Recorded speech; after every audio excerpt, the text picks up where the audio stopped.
def nañ 20 mois xam nga 5 ans 60 mois la def nañ 20 mois kañ ça viendra quand? En 2026 peut-être.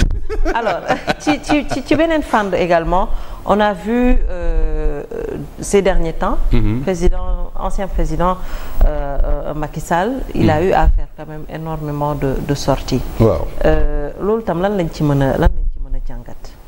li ñu ci mën a jàngat mooy ndamu Sénégal. ah bon waaw mais moom dafa bëgg nekk secrétaire général de l'ONU et xam naa ni comme seen xel mi ngi ñëwaat ñoom Bassirou Diomaye Faye mooy nekk directeur de campagne Macky Sall pour mu nekk secrétaire général de l'ONU. alors avant même ñuy yegg ci loolu. yaa ngi wax ne que dafa bëgg nekk secrétaire général de l'ONU mais on a vu les déclarations que ñi nekk ci régime bi am ñoo xamante ne ñu nekk ci régime bi lu ñuy def. ñu daan def. et même là ça continue suñu wax ne que dañuy traduire le président Macky Sall ci haute cour de justice pour haute trahison. plutôt loolu est-ce que dina yombal. un peu non xam nga dañuy wax ci suñu métier journalisme les faits sont sacrés. mais ñi tam nañ dëmm Macky Sall fépp ci Sénégal mais est-ce que tax na buuru Makka ba ñu recevoir Macky Sall est-ce que tax na secrétaire général des Nations Unies ba ñu invité Macky Sall est-ce que tax na président Kenya ba ñu invité Macky Sall mais ça veut dire que seen coow li en interne ñoom waxuñu ñi am xel. comment tu peux dire Macky Sall dañ ko yóbbu haute cour de justice Macky Sall def na lii chaque jour ñu gis Macky Sall àdduna bi di ko recevoir Macky Sall gis nañ ko Nations Unies. Macky Sall gis nañ ko Arabie Saoudite récemment bu ñu affaire cyber adduna bépp dañ ko invité mais ça veut dire quoi concrètement si on parle fait mais ça veut dire que adduna bi ñoom gëmuñu ñuy wax ça veut dire que les gens ne les prennent pas au sérieux même eux ils se prennent pas au sérieux quand tu dis oui on va traduire Macky Sall comme le dit Fallou Keïta à la haute cour de justice pour un règlement à l'amiable dans l'affaire Mittal soit waa ji xamul dara wala mu jàppe nit ñi ay dof. Et li may wax et puis ça je m'en réjouis on a vu une évolution positive boo xoolee y a cela quelques mois. sur la base de simples rumeurs. que Macky Sall mën na nekk candidat pour l'ONU. notre ministre des Affaires étrangères ancien ministre des Affaires étrangères. C'est pourquoi je me réjouis du retour avec Cheikh Niang de la diplomatie gros calibre sur la base d'une simple rumeur. Madame le ministre des Affaires étrangères avait fait une sortie virulente bii Macky Sall def interview ni moom dafa bëgg nekk secrétaire général de l'ONU si les conditions sont réunies. Est-ce que dégg nga benn réaction officielle du Sénégal? Non. Ça montre que ça change, ça évolue, ça montre que la raison est en train de revenir.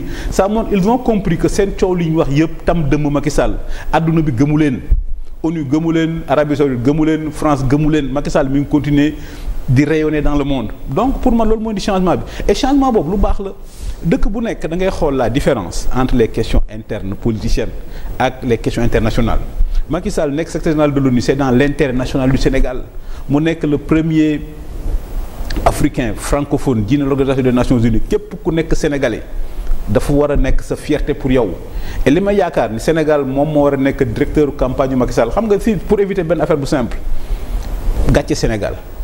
tey jii bu ko Sénégal jàppalewul ba mu gagné gàcce Sénégal la bu ko Sénégal jàppalewul mu ñàkk tamit gàcce Sénégal la donc li intéressé dans tous les deux cas il faut. mais comme je dis le bon sens est en train de revenir le Sénégal ne peut que soutenir Macky Sall da ngay dégg souvent argument yi way. Vous pensez qu'ils vont soutenir le président? Mais bien sûr mais la raison est en train de revenir mais xoolal la différence et comme je dis avec Cheikh Niang la diplomatie gros calibre est de retour et c'est ça notre diplomatie. da ngay dégg li may wax ñàkk a jàng baaxul ñàkk a xam baaxul way et puis am na yoo xam ne sax du ñàkk a xam parce que grand Habib Sy quand même c'est un énarque quand même il a été directeur de cabinet du président xam na. Oui mais il soutient que quand même. mais c'est la doit être élégant. mais parce que mu ngi gêner un peu le président de la République Bassirou Diomaye Faye mais est-ce qu'il n'a pas raison d'une part? Non il n'a pas raison. Pourquoi? Assane de moo doon wax ça sert à rien de donner des arguments de bonne foi à des gens de mauvaise foi mais Tony Blair gisoo ko ci àdduna bi.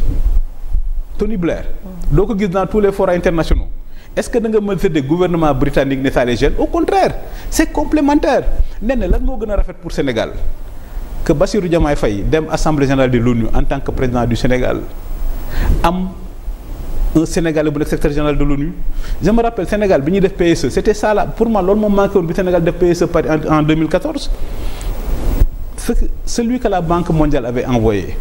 Makhtar Diop c'était un Sénégalais. keneen ki jógoon Prud'homme aussi c'était un Sénégalais. Eux ils étaient à la tribune pour écouter le Sénégal donc c'est ça le Sénégal Amadou Makhtar Mbow nekk na fi UNESCO est-ce est-ce que dafa mas a gêner Abdou Diouf Ablaye Wade nekk na président du Sénégal Abdou Diouf nekk secrétaire général de la francophonie est-ce que dafa mas a gêner Ablaye Wade non au contraire c'est la complémentarité. Oui, mais ñoom ce qu'ils disent mooy à chaque fois qu'on voit le président Diomaye quelque part à côté on a l'impression que Macky Sall da koy topp en quelque sorte ñoom foofu la ñuy waxee. waaw mais moom laa wax moo amul sens mais le président de la Bassirou Diomaye Faye est le président d'une grande république qui a de très longues traditions diplomatiques rien que le fait qu'on dise c'est le président du Sénégal lui garantit une qualité d'écoute. Donc Macky Sall mënu ko porte ombrage l'objectif de Macky Sall n'est pas de porter ombrage à Diomaye au contraire nous on doit se glorifier par exemple boo xoolee bi Macky Sall demee Nairobi mais Macky Sall était à Nairobi pour parler d'adaptation climatique est-ce que Diomaye peut être contre l'adaptation climatique alors que nous on a les îles du Saloum où la mer avance est-ce que Diomaye le Sénégal aujourd'hui qui a des problèmes avec les FMI est-ce que le président de la République et son premier peuvent être contre les idées de Macky Sall qui dit il faut changer la gouvernance mondiale. C'est une chance pour le Sénégal, c'est une chance pour le monde qu'il y ait un Sénégalais qui soit autant respecté dans le monde et dont la voix porte. Est-ce que Sonko ak Diomaye ils peuvent être contre l'idée que dit Macky Sall sur l'ONU en disant il faut réformer l'ONU? Parce que bi ñuy créé l'ONU en 45 presque les 2/3 des membres aucun pays africain n'était presque indépendant à part l'Éthiopie et le Libéria. Bi ñuy créé l'ONU en 45 il y avait que 2 pays africains. L'Éthiopie et le Libéria. Aujourd'hui, l'ONU compte 54 pays africains. Donc quand Macky Sall dit qu'il faut réformer pour adapter, pour donner plus de voix à l'Afrique, pour donner à l'Afrique des membres du Conseil de sécurité, au contraire Diomaye da ci war a kontaan. Tey jii Afrique boo amee des membres au Conseil de sécurité mais Diomaye da ci war a kontaan. Donc loolu la ça veut dire que damay wax bu nit ñi jaxasee les questions de politique politicienne interne ak les trucs de ak le truc international. C'est-à-dire bañ Macky Sall warul a jaral nga bañ intérêt Sénégal. C'est-à-dire Afrique ñaari nit ñoo si mas nekk secrétaire de l'ONU kenn ki Boutros Ghali la égyptien la arabe keneen ki Kofi Annan ghanéen anglophone. Pour la première fois on a la chance. Quelles sont les chances de Macky Sall aujourd'hui? Mais les chances sont réelles. C'est-à-dire que pour l'ONU c'est pas la personne de Macky Sall c'est l'héritage et l'histoire du Sénégal mais ñun ñooy wax Sénégal réeroo amul ñàkk a waxtaan a am.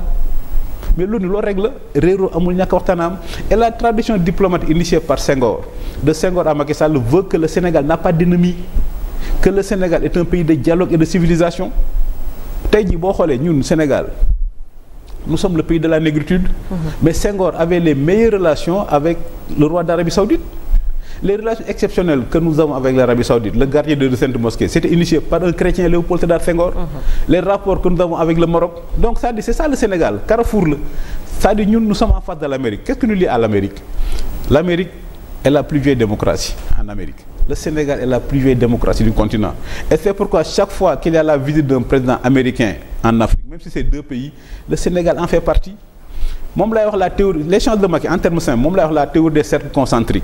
C'est-à-dire le premier cercle xam nga Senghor moo waxoon unité africaine. dañ ko def par cercle. Le premier cercle par exemple mooy la CEDEAO. CEDEAO CEEAC on fait d'abord des trucs sous-régionaux régionaux et continentaux. tey jii boo xool Macky c'est la même théorie là le premier cercle de Macky mooy les membres du Conseil de sécurité c'est eux qui décident la France l'Angleterre la Grande-Bretagne la Chine et la Russie et ñooñu ñëpp dëkk yooyu yëpp. te dama ko doon fàttali démb ci benn émission. Oui. Depuis 1949 tous les diplomates chinois dañ leen di jàngal chaque fois qu'une proposition vient des États-Unis dites non avant de réfléchir. Donc pour la première fois depuis 49 il semble y avoir un consensus entre la Chine et les États-Unis parce que Macky Sall boo xoolee chinois yi fi Macky Sall nekkee président. Les Chinois ont organisé le forum Chine-Afrique à Dakar. Alors que la Guinée de 58 jusqu'à l'époque n'avait jamais rompu avec la Guinée. Très bien. Donc on a vu le sommet Afrique-États-Unis c'est Macky Sall qui devait parler au nom de l'Afrique donc nous on parle à la Chine. On parle aux Américains.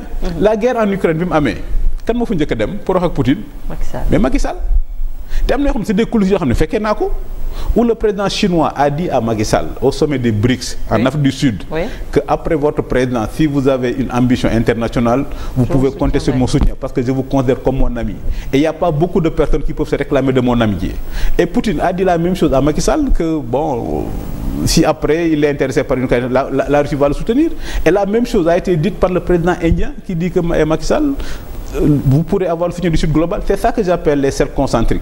Donc le premier cercle le Conseil de sécurité les 5 qui décident Chine États-Unis Russie lan moo des France ak Angleterre et nous on a des relations historiques avec la France parce que nous on n'a pas la conception du souverainisme qui est un refoulement du complexe d'infériorité.